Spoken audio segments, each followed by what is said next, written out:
The best book to read is the Bible. The best book to read is the Bible. If you read it every day, it will help you all the way. Oh, the best book to read is the Bible. Dear brothers and sisters in the Lord, ప్రభునందు ప్రియమైన సహోదరి సహోదరులారా, today's verse for our meditation is taken from the book of Isaiah chapter 54 verse 14. నేటి దినం మన ధ్యానం కొరకు యెషయా గ్రంథం 54వ అధ్యాయము 14వ వచనం నుండి తీసుకొనబడింది. In righteousness thou shalt be established, thou shalt be far from oppression. నీవు నీతిగల దానవై స్థాపింపబడుదువు, బాధించువారు నీకు దూరముగా నుందురు. Isaiah chapter 54 is full of comforting promises. యెషయా గ్రంథం 54వ అధ్యాయం అంతా కూడా ఆదరణతో కూడిన వాగ్దానాలతో నిండి ఉంటుంది. In the verse for our meditation today, God is promising that we will be far from oppression. నేటి దినం మన ధ్యాన వచనంలో దేవుడు వాగ్దానం చేస్తున్న మాట, బాధించువారు నీకు దూరముగా నుందురు. This promise is to give us more courage మరి ఈ వాగ్దానం మనకు ఎంతో ధైర్యాన్ని ఇస్తుంది, and to deliver us from fear. భయము నుండి విడిపిస్తుంది. This is such a grand promise. కాబట్టి ఇది ఎంత గొప్పదైనటువంటి వాగ్దానం. But often we as believers, we won't believe it fully.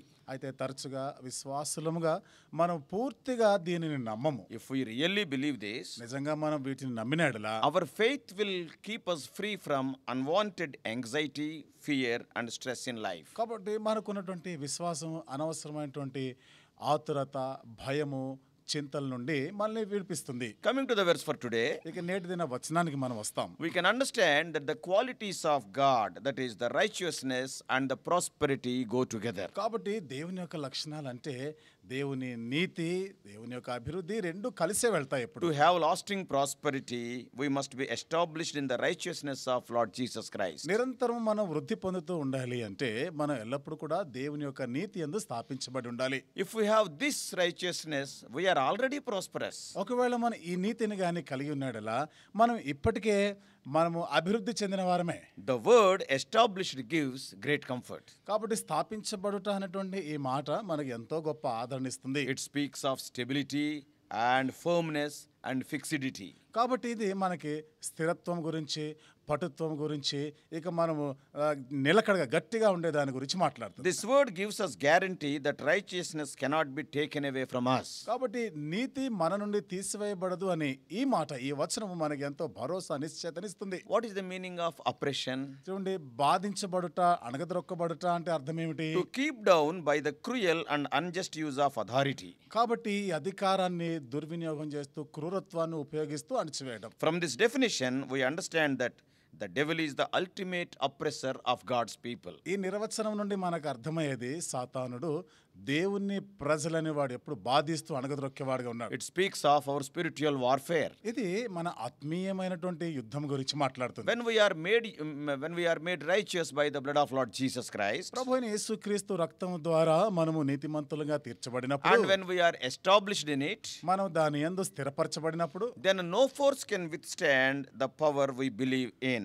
కాబట్టి మనం ఏ శక్తి పైనైతే నమ్ముకొని ఉన్నామో, విశ్వాసం ఉంచి ఉన్నామో, దానికి విరుద్ధంగా వేరే ఏ శక్తి పనిచేయదు. The enemies may be governments or the demonic powers. ఆ శత్రువులైన వారు ప్రభుత్వాలే కావచ్చు, లేకపోతే దురాత్మ యొక్క శక్తులే కావచ్చు. We are more powerful than them. కాబట్టి మనం వాటన్నిటికన్నా శక్తివంతులమే. Christ is our victory. క్రీస్తే మన విజయమై ఉన్నాడు. This truth can be seen from the lives of the people of faith mentioned in Hebrews 11th chapter. ఈ సత్యాన్ని విశ్వాస వీరులుగా హెబ్రీయులకు రాసిన పత్రిక 11వ అధ్యాయం రాయబడిన వారితో మనం చూసుకోవచ్చు. Through faith they subdued kingdoms. విశ్వాసం ద్వారా రాజ్యములనే వారు జయించినారు. They dominated their time in the history. They were number one people during their days. కాబట్టి చరిత్రలో వారున్నటువంటి కాలంలో వారు ఉన్నత శ్రేణిలో ఉన్నవారు. These people were established in the righteousness.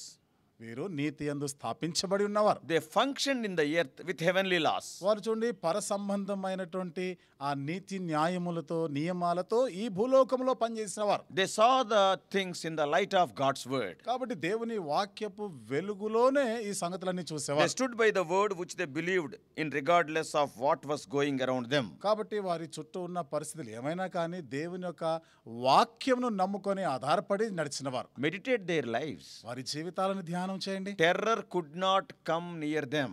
భయము, భీతి వారిని సమీపించలేకపోయింది. How can anyone explain a sea dividing into two before the children of Jacob? చూడండి, యాకోబు సంతతి ఎదుట ఒక సముద్రం, మహాసముద్రం రెండుగా పాయలైపోవడం అనేది ఇది ఎవరైనా ఊహించగలిగిందా? How can anyone explain the high walls of Jericho falling down after the people took a walk around the city? కాబట్టి ప్రజలు ఆ పట్టణం చుట్టూ తిరిగిన తర్వాత ఎంతో ఎత్తైనటువంటి ఆ యెరికో ప్రాకారాలు కూలిపోవడం అనేది అది సహజమేనా?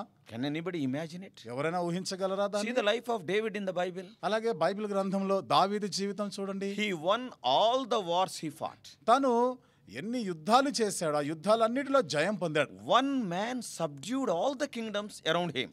ఒక్క వ్యక్తి తన చుట్టూ ఉన్న రాజ్యాలన్నింటినీ కూడా అణిచివేశాడు. In 2 Chronicles chapter 32 verse 7, రెండవ దినవృత్తాంతముల గ్రంథం 32వ అధ్యాయం 7వ వచనంలో we read King Hezekiah saying, హిజ్కియా రాజు చెప్తున్న మాటలు మనం ఇక్కడ "Do చూస్తాం. not be afraid or discouraged because of the king of Assyria and that vast army with him, for there is a greater power with us than with him." మీరు దిగులు పడకుడి, ధైర్యం విడవకుడి. అష్షూరు రాజుకైనను అతనితో కూడానున్న సైన్యమంతటికైనను మీరు భయపడవద్దు, విస్మయముందవద్దు.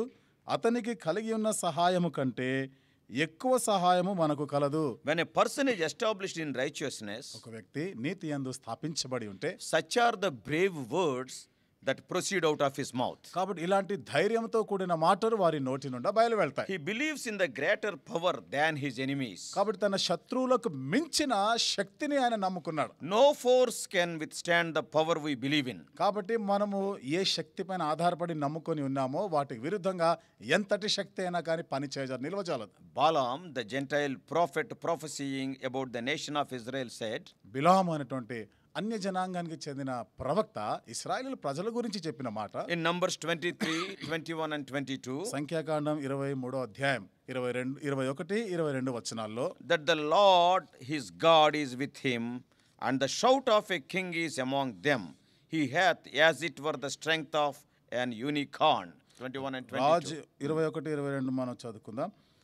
ఆయన యాకోబులు ఏ దోషమును కనుగొనలేదు. Chapter 23, 23వ అధ్యాయము verses 21 and 22. 21-22 వచనాలు. తెలుగులో కొంచెం వేరుగా ఉంది. 22 నుంచి చదువుదాం. రాజు యొక్క జయధ్వని వారిలోనున్నది. దేవుడు ఐగుప్తులో నుండి వారిని రప్పించెను. గురుపోతు వేగము వంటి వేగము వారికి కలదు. That's why Paul wrote in Romans 8:37. అందుకనే పౌలు రోమీయులకు రాస్తూ 8వ అధ్యాయం 37వ వచనంలో అంటాడు, In all these things we are more than conquerors through him that loved us. కాబట్టి మనలను ప్రేమించిన వాని ద్వారా మనము వీటన్నిటిలో అత్యధిక విజయము పొందుచున్నాము. If you are a true child of God, enjoying the imputed righteousness of God, నిజంగా నువ్వు దేవుని బిడ్డవై ఉండి దేవుని యొక్క నీతి ఆరోపించబడినటువంటి వ్యక్తిగా ఉన్నట్లయితే, and if you are established in that righteousness, ఆ నీతి యందు నువ్వు స్థాపించబడి ఉంటే, remember, గుర్తుపెట్టుకో, you win everywhere.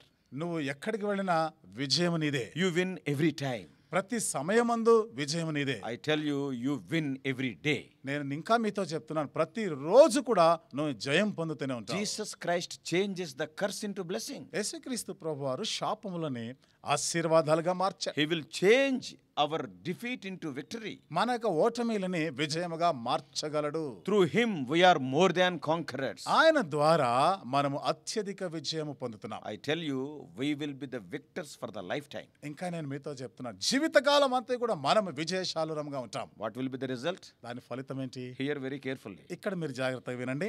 Fear fears you. భయము నీకు భయపడుతుంది. Fear fears you. భయము నిన్ను చూసి భయపడుతుంది. By seeing you, fear will run away. అంటే నిన్ను చూసి భయమే పారిపోతుందంట. That is the blessedness of the children of God. అది దేవుని పిల్లలకు ఉన్నటువంటి ధన్యత.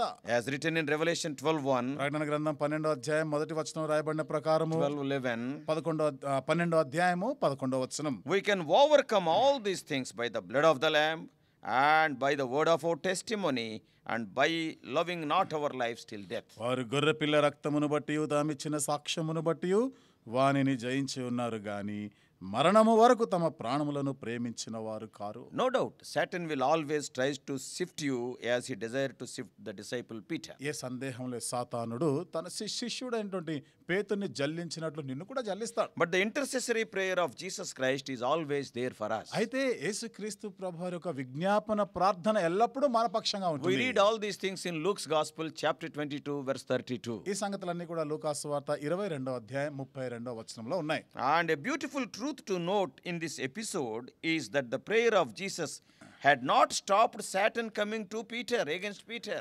ఈ భాగంలో మరొక రమ్యమైనటువంటి సంగతిని మనం చూడగలిగేటువంటిది ఏమిటిదంటే, చూడండి, ఈ సాతాను యొక్క శోధన రాకుండా యేసుప్రభు ఏం ఆపలేదు. పేతురుగా అవన్నీ ఎదురైనాయి. Lord Jesus Christ prayed. యేసుక్రీస్తు ప్రభువారు ప్రార్థన చేసిన, But he never prayed that Peter should not be tempted. అయితే పేతురు శోధించబడకూడదు అని ప్రార్థన చేయలే. Satan came, సాతానుడు వచ్చాడు. but Peter overcame whatever Satan threw at him. అయితే సాతానుడు ఏ వల విసిరినా పన్నాగాలు వేసినా వాటన్నిటిని అధిగమించాడు, జయించగలిగాడు So పేతురు. Lord Jesus Christ did not promise us to stop trouble from coming our way. కాబట్టి యేసుక్రీస్తు ప్రభువారు మనకు ఎదురయ్యేటువంటి శోధనలు, కష్టాలు ఆగిపోవాలి, రాకూడదని ఎప్పుడు వేడుకోలేదు. In fact, before crucifixion he said, ఇంకా వాస్తవంగా చెప్పాలంటే సిలువ వేయబడక మునుపు ఆయన చెప్పిన మాట, in the world you shall have tribulation, but be of good cheer, I have overcome the world. John 16:33. యోహాను సువార్త 16వ అధ్యాయం 33వ వచనములో, ఈ లోకములో మీకు శ్రమలు కలుగును,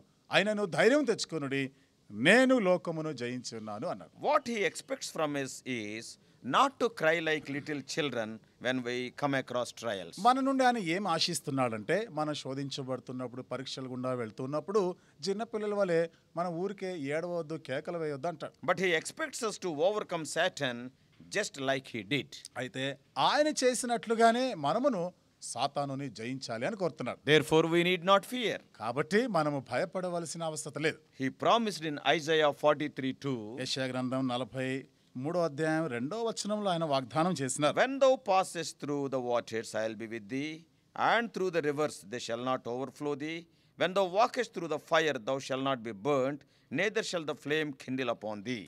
నీవు జలములలో బడి దాటునప్పుడు నేను నీకు తోడయుందును, నదులలో బడి వెళ్ళునప్పుడు అవి నీ మీద పొర్లి పారవు, నీవు అగ్ని మధ్యను నడుచునప్పుడు కాలిపోవు, జ్వాలలు నిన్ను కాల్చవు. He is expecting us to collide with the waters and rivers and the fire. కాబట్టి నీటిని, నదిని, అలాగే అగ్నికి మనం ఎదురీదాలని కోరుతున్నాడు ఆయన. However, when we do like that, ఏదేమైనా ఆ విధంగా మనం చేసినప్పుడు it is so that we can rise above it all by the power of the Holy Spirit, as we read in Romans 8:37. రోమీయులకు రాసిన పత్రిక 8వ అధ్యాయం 37వ వచనం మనం చదివినట్లుగా పరిశుద్ధాత్మ శక్తి వలన వాటన్నిటిని కూడా మనము జయించగలము. Therefore, dear brothers and sisters, కాబట్టి ప్రియమైన సహోదరి సహోదరులారా, in this world we do not surrender to Satan. ఈ లోకంలో మనల్ని మనం సాతానుగా అప్పగించుకోకూడదు. We tread on serpents and scorpions, మనము నాగుపాములను త్రొక్కుతాము, తేళ్లను త్రొక్కుతాము, and we will tread over all the power of the enemy. అంతేకాదు శత్రు బలమంతటిని మనము త్రొక్కి అధిగమించి వెళ్తాం. You are an overcomer in the name of Lord Jesus Christ, యేసుక్రీస్తు ప్రభు నామమును బట్టి నువ్వు జయశాలివి. and enjoy and appropriate his victory in your life. నీ జీవితంలో ఆయన యొక్క విజయాన్ని అన్వయించుకుంటూ నీవు దాన్ని అనుభవిస్తూ Even కొనసాగాలి. today, in the present condition, you can enjoy it. ఈ రోజు ఇప్పుడు ప్రస్తుతం ఉన్న పరిస్థితిలో కూడా నీవు అనుభవించగలవు, ఆనందించగలవు. Drive away all fears. భయములన్నిటినీ పారద్రోలు. Be established in his righteousness. ఆయన యొక్క నీతి యందు స్థాపించబడి ఉండు. May God help you. దేవుడు నీకు సహాయం చేయనుగాక. Dear brothers and sisters, ప్రియమైన సహోదరి సహోదరులారా, at the end of every message, we are uploading few slides. ప్రతి వర్తమానం యొక్క ముగింపులో కొన్ని స్లైడ్స్ను కూడా పెడుతున్నాము. Please go through them because they are informative. దయచేసి వాటిని కూడా మీరు వీక్షించండి, అందులో ఎక్కువైన సమాచారం ఉంటుంది.